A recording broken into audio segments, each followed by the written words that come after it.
자, 왜 부활의 주님을 만나야 하는가라는 주제로 함께 말씀을 보기를 원합니다. 우리 세상에 믿지 않는 사람들에게 이 부활에 대해서 우리가 얘기를 하게 되면 첫 번째 나오는 반응이 이런 반응이 있습니다. 어떤 반응인가 하면 부활을 믿지 못하겠다는 겁니다. 그거 가짜 아니냐. 불가능한 일이 아니냐라는 그런 반응을 보이는 반면에 또 어떤 사람들이 이런 사람도 있습니다.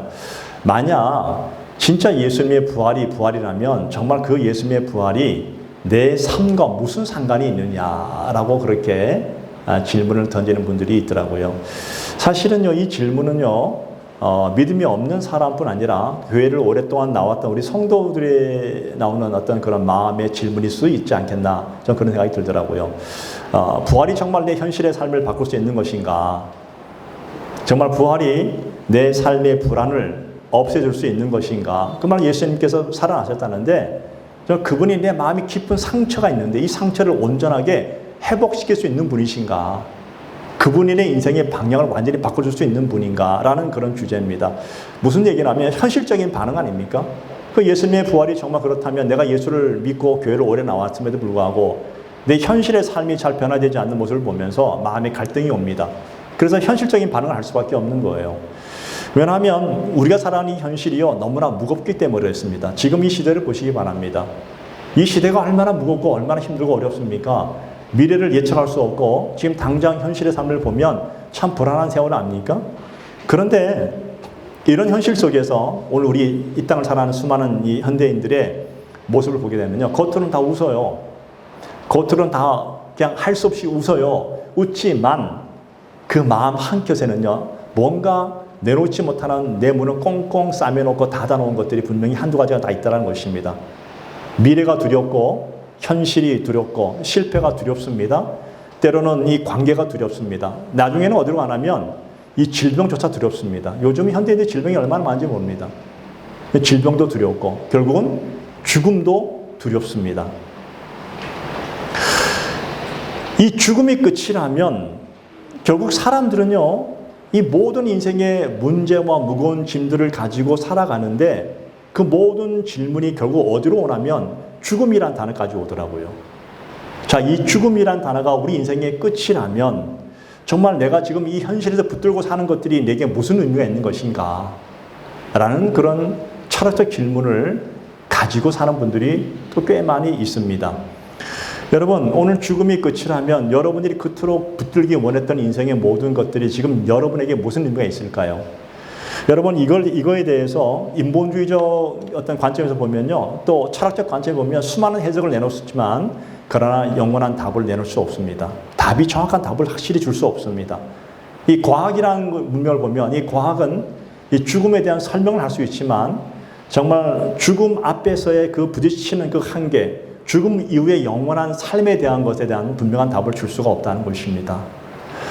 여러분, 결국 우리의 모든 그토록 원했던 성공도, 우리의 명예도, 우리의 건강도, 우리의 모든 물질도 이 죽음이란 단어 앞에서 우리의 모든 한계가 다 드러나더라고요, 보니까. 자, 그런데 이 기독교는 정말 전혀 다른 대답을 우리에게 주고 있지 않습니까? 오늘 성경을 보십시오. 죽음이 끝이 아니다라고 말하고 있지 않습니까? 죽음 이후에 영원한 생명이 있다라고, 영원한 삶이 있다라고 분명히 우리에게 제시해 주고 있다는 사실입니다. 왜냐하면 예수님께서 이 땅에 오셔서 십자가에 실제로 죽으셨다는 것, 죽으신 이후에 살아나셨다는 것, 살아나신 이후에 우리 모든 자들에게 부활의 소망을 주시고 영원한 삶을 우리에게 허락해 주셨다는 것을 우리는 알고 있기 때문에 그래요. 부활이 사실이라면 우리 인생에서 여러분 정말 중요한 문제, 이 죽음이 해결된 건 아니겠습니까? 정말 예수께서 죽음에서 부활하시고 사망과 죄를 깨트리고 영원한 생명을 우리에게 주셨다면 우리에게 이제 죽음은 더 이상 우리에게 더 이상 걸림돌 될 수 없다는 사실이죠. 이것이 기독교의 신앙의 모습 아닙니까? 여러분, 우리가 그토록 염려했던 것들, 두려워했던 것들, 그토록 아파했던 것들, 그토록 상처받았던 것들, 더 이상 그것들은 내 인생의 마지막이 될 수 없었다는 것입니다. 세상 사람들은 내가 그토록 두려워하고 염려하고 내가 그토록 받았던 상처들이 인생의 마지막으로 생각하는 분들이 너무나 많이 있잖아요. 나는 끝이야. 내 인생은 이제 끝난 거야 라고 하는 분들이 너무나 많이 있지만 그러나 정말로 예수님을 온전히 만나고 예수님이 우리에게 영원한 부활의 소망을 주시고 영원한 삶을 주셨다면 더 이상 이것들이 인생의 끝이 아니라는 사실을 우리는 비로소 알게 된다는 것입니다. 저는 오늘 예수님의 이 부활의 사건이 단순히 2000년 전에 있었던 사건이 아니라 오늘 저와 여러분의 삶을 바꾸는 하나님의 능력이 되는 줄 믿습니다. 오늘 그래서 우리는 예배를 드리는 거예요. 오늘 이 본문의 제자들 볼까요? 이 본문에 나타난 제자들도 똑같은 염려와 두려움을 가지고 있었습니다. 그들도 현실의 벽에 부딪혀가지고 헤어날 수가 없었습니다. 예. 왜냐하면 문에 닫힐 수 없고 그들은 두려워했고 그들은 미래를 잃어버린 사람들이었습니다. 왜냐하면 잘 보십시오. 이 제자들은 숨어있고 문을 닫아놓고 있었지만 그들은 지금 예수님이 잡히시고 신문 받으시고 십자가를 짊어지시고 고난의 골고다 길을 올라가시고 그다음 십자가에 못 박히시고 이 창으로 옆구리를 찌르시고 물과 피를 다 쏟으시는 모든 장면을 봤어요. 그리고 실제로 그들의 눈에서 주님이 죽으셨다는 사실을 그들은 실제로 보았다는 얘기입니다. 그런데 그 죽었던 주님이 살아나신 거예요. 그 살아나신 예수님께서 오늘 그들에게 나타나셨고 그들의 인생이 완전히 달라지는 모습을 오늘 우리에게 보여주고 있다는 사실이죠. 저는 오늘 이 본문을 보면서 우리에게 던지는 이 질문이 바로 오늘 주제 말씀입니다. 그렇다면 왜 부활의 주님이 오늘 우리가 주를 만나야 되는가? 왜 우리는 부활의 주를 만날 수밖에 없는가에 대한 분명한 주제가 오늘 저는 세 가지를 놓고 같이 말씀 나누기를 원합니다. 첫 번째는 왜 부활의 주를 만나야 하는가 하면 두려움을 평강으로 바꾸어 주시는 분이기 때문에 그렇습니다. 자, 본문 19절을 보면 이 제자들의 상태를 가만히 보십시오. 그들은 지금 굉장히 현실적으로 묘사하고 있지 않습니까? 자, 19절 중반절에 보면 이렇게 말씀하시죠.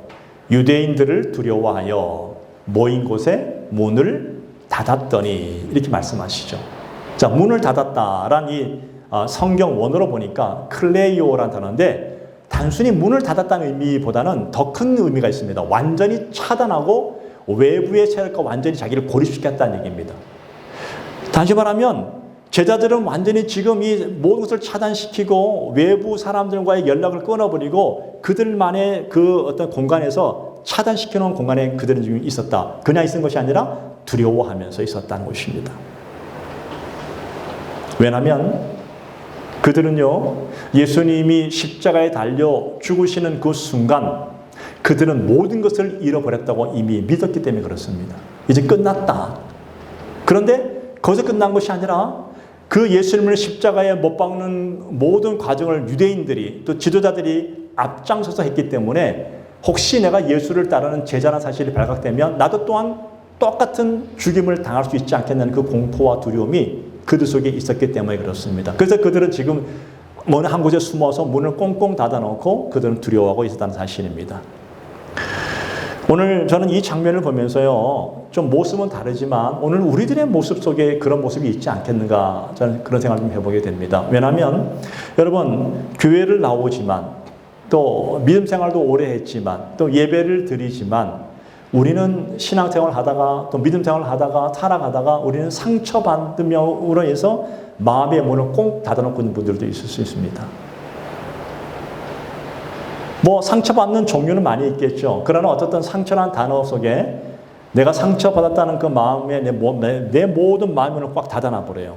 어떤 사람은 실패하지 않기 위해서 더 이상 나는 앞에 도전할 수 없다는 도전의 문을 다 닫아버리는 사람들이 있습니다. 또 어떤 사람들은 불안해하지 않기 위해서 사람들과의 그 관계를 완전히 닫아버리는 사람들이 있을 수 있습니다. 근데 여러분 참 재미있는 게 뭔가 하면 우리는 문을 계속 닫아놓고 있습니다. 내 마음의 문을 닫아놓고 있으면 또 한편으로는 또 문을 확인하고 있어요. 혹시 누가 나를 찾아주진 않을까? 혹시 누가 내게 메시지를 보내주진 않을까? 혹시 누가 나에게 관심 가져주지 않을까? 정작 우리는 문을 닫아놓고 있음에도 불구하고 문을 또 열고 싶어하는 그런 또 호기심 또한 그 속에 같이 포함되어 있다는 사실입니다. 마치 이런 것 아니겠습니까? 요즘 카톡이 많으니까 카톡을 보내는데 카톡은 확인해요. 확인하지만 답장은 하지 않는 모습과 똑같은 모습 아니겠습니까? 예. 또 하나 좀 현실적인 비유를 하나 든다면 어떤 성도님들은요, 마음의 문을 닫고 나 혼자만의 시간이 필요해요. 그래서 나에게 나를 그만 내버려 두세요. 나에게 관심 갖춰주지 말아주세요. 그런데요, 막상 혼자만의 시간을 가지면 잠깐 있다 보면 또 다시 사람 좀 만나고 싶어. 누가 나한테 관심 가져주지 않을까라는 그런 마음도 문을 열자니까 좀 부담스럽고 문을 닫자니까 굉장히 외롭고 두렵고 염려되고 뭔가 좀 자기도 자신을 모르는 그런 이율배반적인 그런 모습을 가지고 지금 자기 자신의 상태를 바라볼 수 있습니다. 지금 이 제자들이 그랬습니다. 여러분 제자들은요 문을 꼭 닫아놨어요. 문을 닫아놨으면 안전하잖아요. 안전한데도 불구하고 그들은 계속 두려워했습니다. 달달 떨고 있었습니다. 계속. 예. 바로 그때입니다. 바로 그때 예수님께서 부활하신 예수님이 그들에게 나타나셨습니다. 자, 본문 19절 말씀 보면 이렇게 말씀하시죠. 예수께서 오사 가운데 서서 이르시되 너희에게 뭐가 있어요? 평강이 있을지어다. 여러분 예수님이 부활하신 후에 제자들한테 나타나셔서 질책하지 않았습니다. 야 너희들 나 다 배신하고 도망갔지. 책망하지 않았어요. 그냥 첫 번째 하신 말씀이 뭐예요? 평강이 있을지어다요. 우리 사람과 사람끼리는요 그럴 수 있습니까? 누군가 나한테 아주 모든 걸 친하게 다 했는데 그 사람이 나를 배신하고 도망갔어요. 나를 불이익을 줬어요. 그럼 그 사람을 만나게 됐어요. 그럼 문이 첫 마디가 뭡니까? 평강이 있을지어다. 이러겠습니까 여러분? 그럴 수가 없습니다. 내 그럴 줄 알았다. 멱살 잡고 아마 난리가 날 겁니다. 아마. 근데 주님께서 그러지 않으셨어요. 이 평강이라는 단어가 성경 원어 헬라어로 보니까 에이레네라는 단어인데 이게 뭔가 하면 단순히 그냥 감정적으로 편안하다는 뜻이 아니더라고요. 이 평강은요, 이런 평강이에요. 하나님과의 그 관계를 다시 회복시키면서 하나님과의 관계 회복에서 오는 평강을 말하고 있습니다. 너희가 나를 믿지 못하고 도망갔잖아. 그 다시 하나님과 관계를 이어야 된다. 하나님과의 관계를 이음으로 인해서 너희 마음속에 너희 마음을 두려워하는 그 마음을 하나님의 평강으로 바꿔주기를 원한다.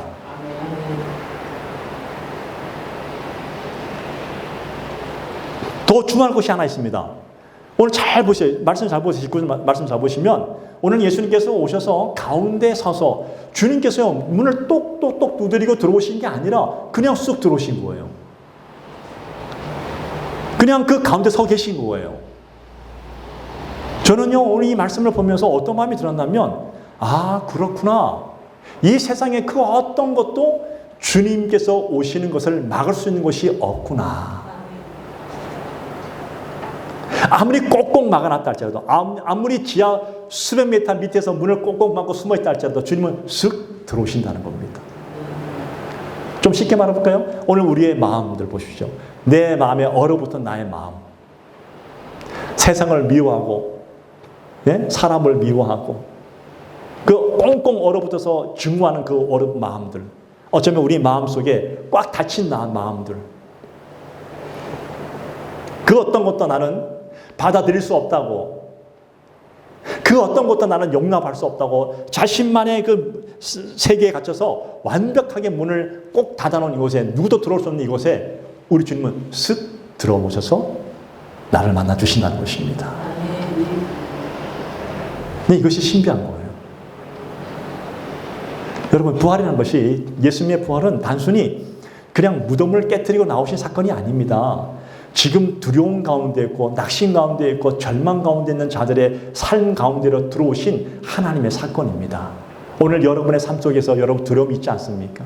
여러분이 예수 믿고 신앙생활하는 삶 가운데 부딪히는 여러 가지 인생의 상처들이 있지 않습니까? 나도 모르게 다친 문들이 있지 않습니까? 이 문은 누구한테도 열어줄 수 없어요. 이걸 건드는 순간 너와 나는 죽음이야 라는 그런 아주 심각한 문을 가지고 있는 분들도 있습니다. 사람은 할 수 없지만 하나님은 하시더라고요. 부활의 주님이 찾아서 쓱 들어오셔서 하시는 말씀이 바로 이 말씀입니다. 너희에게 평강이 있을지어다. 그 세상에 그 어떤 것도 내 마음을 헤아릴 수 없고 이 세상에 그 어떤 것도 내 마음을 해결할 수 없는 그 모든 문제를 주님께서 오셔서 에이레네 평강이 있을지어다 말씀하십니다. 저는 오늘 이 말씀을 듣는 저와 여러분 속에 여러분이 어떤 마음의 문을 혹시 닫아놓은 것이 있다면 오늘 주님이 그 마음의 문에 쑥 들어오셔서 오늘 주님께서 하시는 말씀을 듣기를 축복을 드립니다. 너희에게 평강이 있을지어다. 두 번째입니다. 오늘 두 번째는 부활의 주님을 왜 만나야 되겠습니까? 우리 주님은 상처를 회복으로 바꿔주시는 분이기 때문에 그렇습니다. 오늘 본문 20절을 잘 보십시오. 보면은 부활하신 예수님이 오늘 이 제자들에게 나타나서 손과 옆구리를 보여주셨잖아요. 여기에 중요한 의미가 하나 있습니다. 왜 예수님이, 저는 제 마음속에 저의 생각으로 말씀을 볼 때 주님이 굳이 왜 이 못 박힌 손자국과 창에 찔린 옆구리를 왜 보여주셨을까? 주님이 부활하셨다면 부활의 영광만 보여주시면 될 건데 나는 부활했다 하면서 부활의 광채를 보여주시면서 막 거룩한 위엄을 보여주시면 얼마나 많은 분들이 막 두려워 떨면서 막 그걸 맞이했을까요? 그런데 그렇지 않았어요. 그냥 단순히 그 소수에 숨어있는 제자들에게 나타나셔가지고 가장 인간적인 모습으로 먼저 보여주십니다. 당신의 이 십자가에서 박혔던 이 스tig마, 못자국, 흔적을 보여주십니다. 옆구리에 크 찔려서 피가 물을 다 쏟으신 그 옆구리에 큰 상처남을 그냥 보여주십니다. 여러분, 근데 이걸 헬라로 보니까요, 이 트라우마란다는데 깊은 상처예요. 다시 말하면 이 부활은 예수님이 그냥 상처를 쓱 없애시고 영광을 보여주신 사건이 아니라 상처를 오히려 드러내므로 인해서 당신이 예수 그리스도이심을 증거한 사건이에요. 나는 살아났다는 것을 증거하고 있습니다, 여러분. 그런데요, 오늘 성경을 보니까 제자들이요, 오늘 예수님의 그 상처를 보자마자 두려워한 것이 아니라 뭐 했습니까? 그 다음에 기뻐했다고 말하고 있습니다. 기뻐했다. 왜입니까? 그 상처가 모든 것을 말해주고 있기 때문에 그래요. 여러분, 이것은 사실이야. 이것은 실제야. 나는 살아났어. 실제로 나는 못 박혔고, 실제로 나는 창에 찔렸고, 나는 살아났어. 그리고 이것은 바로 너희를 위한 나의 사랑의 대가야라고 보여주신 사건입니다. 그래서 오늘 그 예수님의 그 상처난 그 손바닥을 보고 옆구리를 보면서 이 제자들의 마음속에 큰 위로가 되어지고 그분의 사랑을 알게 되고, 그리고 그 모든 상처의 흔적들이 누구를 위한 것인지를 알겠다는 거예요. 바로 나를 위한 것임을 알게 됩니다. 나를 위한 주님의 사랑의 대가임을 알게 됐다는 거예요.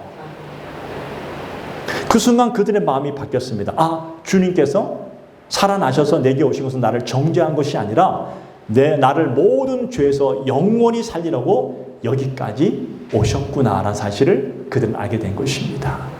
오늘 저는 마찬가지입니다. 그 2000년 전에 그 살아나신 예수님께서 오늘 이 시간, 오늘 이 예배하는 이 장소에, 또 온라인 예배하는 그 장소에 여러분 개인 가운데에 주께서 동일하게 오셔서 이 못자국난 손바닥을 보이시고 옆구리를 보이십니다. 나는 예수야. 나는 살아났어. 이 모든 흔적은 바로 너를 위한 것이었어. 모든 죽음의 고통과 모든 상처난 이 고통을 다 견디면서 내 모든 죄를 대속해 주시고 나를 살리기 위해서 그분은 다시 이곳에 오셨습니다. 그리고 여러분에게 지금 와 계십니다. 오늘 우리도 마찬가지입니다. 우리는 신앙생활을 하면서 오늘도 예수 믿고 나서 교회를 나오면서부터 우리는 어쩌면 살다 보면 여러 가지 마음의 상처들이 있을 수 있습니다. 신앙생활을 하다 보면 우리가 알지 못하는 여러 가지 상처가 얼마나 많이 있을까요? 여러 종류의 상처들이 있지 않겠습니까? 우리는 어쩌면 실패의 상처가 있을 수 있습니다. 내가 신앙생활을 열심히 했는데도 불구하고 실패할 수 있습니다. 또 우리는 관계의 상처가 있습니다. 내 관계가 너무 좋았다가 관계가 깨어지는 그런 상처도 분명히 있을 수 있습니다. 또 어쩌면 배신당한 상처도 있을 것이고 절망과 좌절의 상처가 있을 수 있고, 또 나아가서 스스로 자기 자신에 대한 스스로 죄책감에 쌓인 상처에 그냥 고립돼서 살아있는 모습으로 이게 산 건지 살아있는 건지 아니면 뭔지도 모를 정도로 그냥 헤매는 나의 모습을 발견할 수도 있습니다. 그런데 우리 부활의 주님은요, 그 모든 것을 대신 또 안으시고 너의 모든 아픔과 상처와 배신과 고통과 죄책감과 모든 것을 내게 다 달라 말씀하십니다. 그리고 나의 기쁨을 너에게 주노라 말씀하십니다. 그 모든 상처를 회복시키시고 그리고 정작 너에게 참된 기쁨을 주기 원하노라 하시면서 제자들의 그 두려움을 기쁨으로 바꾸어 주신 것처럼 오늘 저와 여러분의 모든 아픔도 기쁨으로 바꾸어 주시길 원하십니다. 그게 바로 부활의 주님이십니다. 왜일까요? 왜 그럴까요? 그 상처가 정죄의 증거가 아니었습니다. 주님의 그 십자가에 당했던 모든 상처는 바로 우리를 사랑하는 증거였고 우리를 구원하시기 위한 당신의 증거였다는 사실입니다. 여러분 이사야 53장 5절에 보니까 그렇게 말하죠. 그가 채찍에 맞음으로 우리가 나음을 입었도다. 주님께서 대신 십자가에서 내 모든 고통과 죄를 대신 담당하시고 대신 안으면서 더 이상 그 상처가 우리에게 상처가 되지 않게 하기 위해서 더 이상 우리를 끌고 가지 않게 하기 위해서 그분은 대신 다 맡아주시고 대신 우리를 회복시켜 주시고 그리고 우리에게 기쁨 주기를 원하십니다. 저는 오늘 지금 여기까지 여러분들이 오늘 살아오면서 당했던 모든 상처와 아픔과 배신과 고통과 죄책감과 모든 것이 있다면 이 시간 주님께서 여러분의 모든 상처를 대신 또 안으시고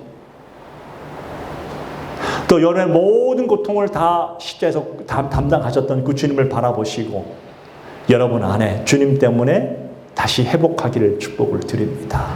기쁨을 갖기를 축복을 드립니다. 세 번째입니다. 부활의 주님을 왜 우리는 만나야 될까요? 나의 사명을 회복시키는 분이기 때문에 그렇습니다. 자, 부활하신 주님이 제자들에게 단순히 평강이 있을지어다 또 기쁨을 주시고 끝난 것이 아닙니다. 더 나아가서 그 다음 단계가 있습니다. 뭔가 하면 다시 부르심의 사명을 회복시키는 것이었습니다. 자, 본문의 흐름을 보면 자 보세요. 제자들은 지금 두려움 속에 있는 그 제자들에게 단순히 주님께서 오셔서 괜찮아 라고 위로하고 끝난 것이 아니에요. 뭐라 말씀하십니까? 21절 말씀 보세요.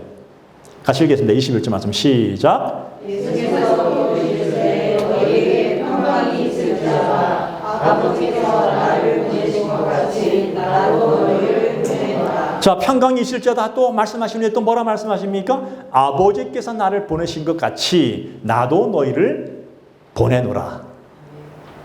보낸다는 뜻이 아포스텔로라는 단어인데 이 뭔가 하면 단순히 이동한다는 뜻이 아니라 주님께서 권위와 목적을 가지고 공식적인 파송을 준다는 겁니다.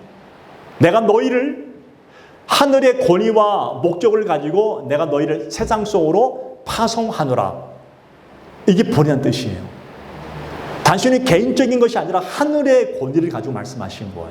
아버지의 권위를 가지고 말씀하신 거예요. 여러분이 오늘 예배를 드리고 여러분 각자의 삶으로 돌아갑니다. 단순히 삶으로 돌아가서 삶을 사는 것이 아니라 오늘 여러분에게 하늘의 권위를 가지고 우리 하나님께서 권위를 부여해 주셔가지고 목적을 가지고 세상 속으로 여러분을 파송하는 거예요.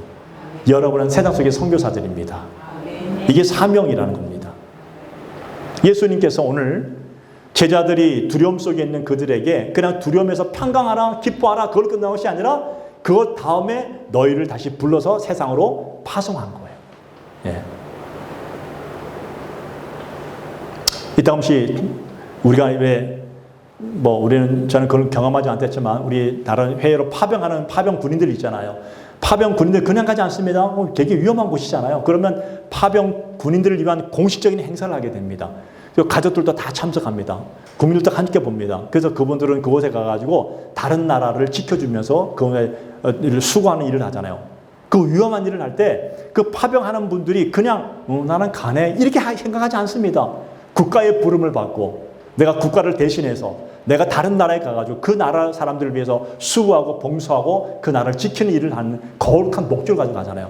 그 한 사람들이 그냥 해이된 마음을 가진 것이 아니라 정말 거룩한 어떤 그런 공식적인 권위를 가지고 간 대한민국 군인들 아닙니까? 우리에게 적용해 볼까요? 여러분들은 그냥 이 땅에 사는 그런 존재들이 아니에요. 세상에서는 몰라 평가할 수 있습니다. 그러나 여러분들은 하나님이 여러분 한 사람 한 사람을 어떻게 했습니까? 하늘의 큰 권위를 가지고 예수 그리스도의 이름으로 여러분에게 목적을 주시고 그리고 하늘의 이름으로 여러분을 파송해 주신 거예요. 여러분의 가정으로, 여러분의 직장으로, 여러분의 삶 속으로 여러분을 파송해 주신 거예요. 나는 간에 이런 마음이 아니에요, 여러분. 네. 그렇게 거룩한 행사를 하면서 거룩한 어떤 그 파송의 의식을 거치면서 더군다나 예수 그리스도의 이름으로 파송받는 우리들의 마음은 어떤 마음이 되어야 될까요? 그냥 대충 간에 이렇지는 않을 거예요, 분명히. 주님이 십자가에 죽으시기까지 오늘 이 거룩한 목적을 가지고 그 하나님의 그 거룩한 뜻을 가지고 하늘의 공식적인 하나님의 문서를 가지고 여러분을 파송시키신 거예요. 여러분 한 사람 한 사람은 하늘의 대사들입니다. 믿으십니까?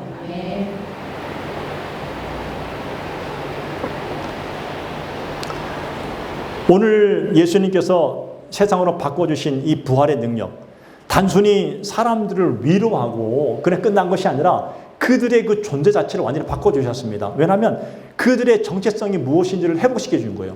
일깨워 주신 거예요. 야, 너희는 더 이상 숨어 있지 마. 너희는 더 이상 세상 앞에서 그냥 무서워 떨고 두려워하지 마. 이 세상을 이기신 예수님께서 너희를 내가 보낸다고 말씀하십니다. 여러분, 이 현대인들의 마음들, 오늘 이 21세기에 사는 저와 여러분 마음속에 가장 큰 문제가 뭔지 아십니까? 우리는 다 알아요. 사람들과 얘기하다 보면 목사님 다 알아요. 이렇게 말합니다. 다 압니다.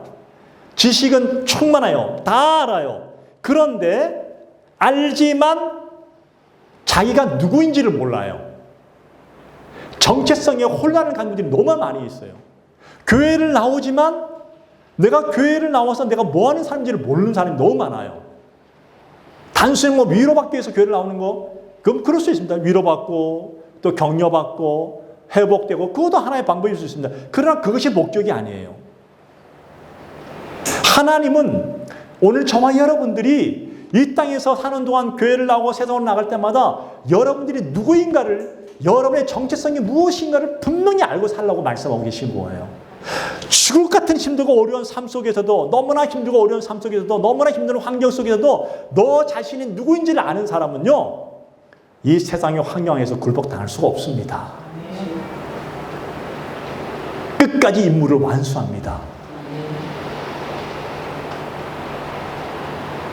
여러분은 누구이십니까? 오늘 여러분들은 세상에서 어쩌면 직장인이고 엄마고 아빠고 할아버지고 할머니고 그렇지 않습니까? 때로는 여러분은 실패자일 수 있고 때로는 상처받을 수 있고 때로는 성공한 사람일 수 있고 때로는 가장 어쩌면 낙심과 염려한 사람일 수도 있습니다. 각자 나름대로 포지션이 다 있을 거예요. 아마 각자 나름대로 마음이 있을 거예요. 여기서 우리가 한계를 못 넘으면 그냥 우리는 세상과 별로 다를 바 없는 사람들이잖아요. 세상 사람도 동일하게 이런 한계를 가지고 살아가고 있습니다. 그런데 우리 주님은, 부활하신 주님은 한 발자국 더 나아가서 이제 너희는 그 한계를 벗어나서 나의 대리자로서 하늘의 권위를 가지고 너가 누구인지를 알고 이 세상을 향해서 달려가는 사람이 되라고 말하고 있습니다. 그 사람이 무엇을 하든 간에 어떤 환경이 있든 간에 그건 중요하지 않아요. 내가 누구인지를 아는 것이 더 중요한 거예요. 주님은 우리에게 아주 단순하게 정리해 주십니다. 너는 보냄받은 자라고 말씀하십니다. 너희는 세상의 빛이라고 말씀하십니다. 이 빛은 스스로 존재하는 것이 아니라 하나님께서 어둠 속으로 보내진 존재라는 뜻이에요. 저와 여러분들은. 더 나아가서 더 이상 이 제자들은 무기력한 상태가 될 수 없다고 말씀하십니다. 문을 닫고 두려워하고 숨어 있는 그 제자들의 그 모습이 아니라 부활하신 주님은 그들을 회복시키시고 또 말씀하십니다. 가라! 말씀하십니다. 여러분들이 10년, 20년, 30년 신앙생활하면서 항상 그 한계에 갇혀서 사는 존재가 아니라 여러분의 정체성을 분명히 깨닫고 여러분들이 주님이 말씀하시는 보내심의 이 가라, 이 파송의 이 권위를 가지고 살아갈 수 있는 그런 성도가 되길 축복을 드립니다. 네. 여러분, 심리학적으로 이 제자들의 모습이 굉장히 중요한 장면인데요. 여러분, 사람들은요 굉장히 두려워하고 좌절하고 낙심하잖아요. 절망하잖아요. 그러면 그곳에서 오래 한 곳에 머물러 있으면요 학습된 무기력이 있대요. 아, 나는 안 되는가 보다. 나는 이제 끝난 인생이야. 난 더 이상 할 수가 없어. 나는 이제 무엇인도 할 수 없는 존재라고 그 학습된 무기력이 나를 굉장히 힘들게 한대요. 심리학적으로 이게. 그래서 주님께서는요 그 학습된 무기력을 깨트려 버리신 거예요. 닫힌 문이 아니라 문을 깨트려서 어떻게 하십니까? 가라. 그냥 보낸 것이 아닙니다. 자, 본문 22절 말씀 보겠습니다. 같이 읽겠습니다. 본문 22절 말씀 시작. 이 말씀을 하시고 그들을 향하사 숨을 내쉬며 이르시되 성령을 받으라. 숨을 내쉬다, 헬라어로 엠푸샤우라는 뜻인데, 이 창세기에서 하나님께서 생기를 불어넣으신 창조의 언어와 동일한 연결을 가지고 있어요. 부활은 단순한 회복이 아니라 새로운 창조를 말하고 있다는 겁니다. 오늘 예수께서 살아나신 후에 여러분들에게 동일하게 이런 말씀하십니다. 너는 이제 이전에 너가 아니야. 새로운 창조의 숨결을 불어넣어서 성령이 너희와 함께 하시니까 넌 두려워하지 마. 라고 말씀하시는 거예요. 단순한 어떤 과거의 사건이 아니에요. 부활은 더 이상. 지금 현실입니다, 여러분. 부활은 과거의 사건이 아니라 그냥 교리로만 존재하는 그런 개념이 아니라 지금도 우리의 삶에서 현실적으로 역사하는 영적인 사건이라는 사실입니다. 그럼 저와 여러분들이 그런 사건을 우리가 인식하고 있어야 되는 거예요. 네. 여러분, 존 스토턴은 이렇게 말합니다. 부활은 기독교 신앙의 핵심이며 그리고 교회의 생명이다. 더 이상 예수님의 부활을 믿는 사람은 과거에 얽매일 수 없다. 두려움에 갇힐 수 없다. 상처에 정체되지 않는다. 왜냐하면 살아계신 주님이 너와 함께하기 때문에. 믿으십니까? 여러분 어떤 상처가 있으십니까? 여러분 어떤 두려움이 있으십니까? 여러분 어떤 낙심이 있으십니까? 그건 과거입니다. 어제 일이에요. 오늘 주님이 여러분과 함께 하십니다. 그리고 말씀하십니다. 가라. 그냥 보내신 것이 아니라 성령님이 함께 하시는 권위를 가지고 보내신 것입니다. 새로운 새 창조의 모습을 가지고 살아가라는 것입니다. 그 안에 살아계신 주님이 나와 함께 하심을 믿기 때문에 우리는 더 이상 주저앉을 수 없습니다. 그리고 우리는 다시 일어서 사람들은 자꾸만 과거를 보면서 너는 저런 사람이 이래 하지만 주님은 절대 과거를 잊어버리십니다. 지금을 말씀하십니다. 그러면 우리가 동일합니다. 우리 지금을 봐야 됩니다. 결론입니다. 어떤 경매장에 경매를 하면서 오래된 어떤 뭐랄까요, 불에 그을린 피아노가 경매로 나왔습니다. 피아노가 아니라 바이올린이 경매로 나왔습니다. 줄은 이미 막 느슨해져 있고 바이올린도 막 불에 거슬러서 막 끄스림이 막 있고 막 별 보기가 안 좋았어요. 경매를 누가 올린 거예요. 처음에 경매가가 10,000원이었습니다. 아무도 사지 않습니다. 예, 보기에도 안 좋아요. 그런데 잠시 후에 어떤 노신사가 일어나더니까 그분이 이 바이올린을 되게 잘하는 분인가요? 오셔가지고 갑자기 피아노를 보시다니까 만져도 되겠냐는 경매에서 만져도 된다고 허락해 줬습니다. 피아노, 이 바이올린 줄이 느슨 그 줄을 다시 이렇게 조율합니다. 그런 다음에 활을 가지고 연주를 하는데 너무나 아름다운 연주를 하는 거예요. 불에 걸려있고 줄도 막 헝클어져 있는 그런 걸 가지고 조율해서 하는 너무나 아름다운 음악을 이렇게 연주하는데 그 순간 그 10,000원짜리도 10,000원의 경매에 나왔던 그 바이올린은요, 사람들이 그 음악을 들으면서 그것이 수백만 원에 팔려버렸어요. 여러분, 바이올린이 중요한 것이었을까요? 아니요. 연주하는 사람의 손이 중요했습니다. 아름다운 선율이 울려나는 그것을 연주했던 그 한 사람의 그 멋진 그 모습이 그 바이올린을 다시 살아나게 했습니다. 바이올린은 그대로였습니다. 상처도 그대로였고 탄자국도 그대로였습니다. 달라진 것이 딱 하나 있었다면 그 할아버지 그의 손에 바이올린이 들려졌다는 것 하나였습니다. 여러분 그렇습니다. 오늘 저와 여러분도 마찬가지입니다. 내 삶이 두렵고 문을 닫아놓고 상처 때문에 닫아놓고 자신을 포기하고 실패 때문에 문을 닫아놓고 우리 그럴 수 있습니다. 그런데 여러분 부활하신 주님이 오늘 버려진 나의 인생 속에 오셔서 내 손을 다시 붙잡아 주시는 순간부터 더 이상 과거는 과거가 아니게 되었고 상처는 상처가 아니게 되었고 두려움은 두려움이 아니게 되었습니다. 우리가 주님의 손을 붙잡는 것이 아니라 주님이 우리 손을 붙잡는 것을 우리가 믿음으로 아는 순간부터 우리는 인생의 가장 아름다운 하나님이 연주하시는 선율을 이루어내는 멋진 악기가 될 것입니다. 전 여러분들이 그런 멋진 악기가 될 줄로 믿습니다. 여러분이 중요한 것이 아니라 오늘 여러분이 누구의 손에 붙잡혀 있냐가 중요한 것이에요. 저는 바라기는 여러분의 인생이 예수님의 손에 붙잡혀 있기를 축복을 드립니다. 여러분, 예수님이 묻혔던 그 무덤은요, 무덤은 마지막 주소가 아니었습니다. 그렇다면 동일하지 않을까요? 오늘 저와 여러분도 마찬가지 아닐까요? 여러분이 머무고 있는 그 절망의 자리, 여러분의 실패의 자리, 어쩌면 그 상처된 상처의 자리, 낙심의 자리도 여러분의 인생의 마지막 주소가 절대로 아닙니다.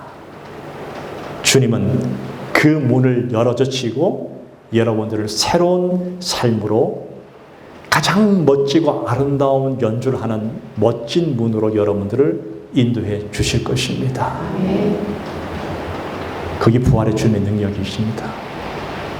오늘 이 부활의 주님을 여러분 다시 한번 영접하시길 축복을 드립니다.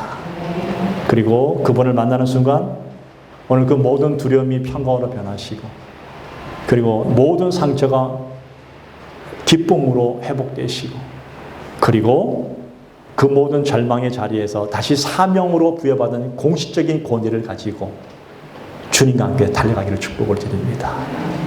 여러분은 누가 뭐래도 세상에 가장 멋진 아름다운 하늘의 멋진 선율을 연주할 수 있는 하나님의 손에 붙잡힌 복된 자들임을 믿으시기를 축복을 드립니다. 이번 한 주 동안도 그런 믿음을 가지시고 살아가기를 간절히 축복을 드립니다. 기도하겠습니다.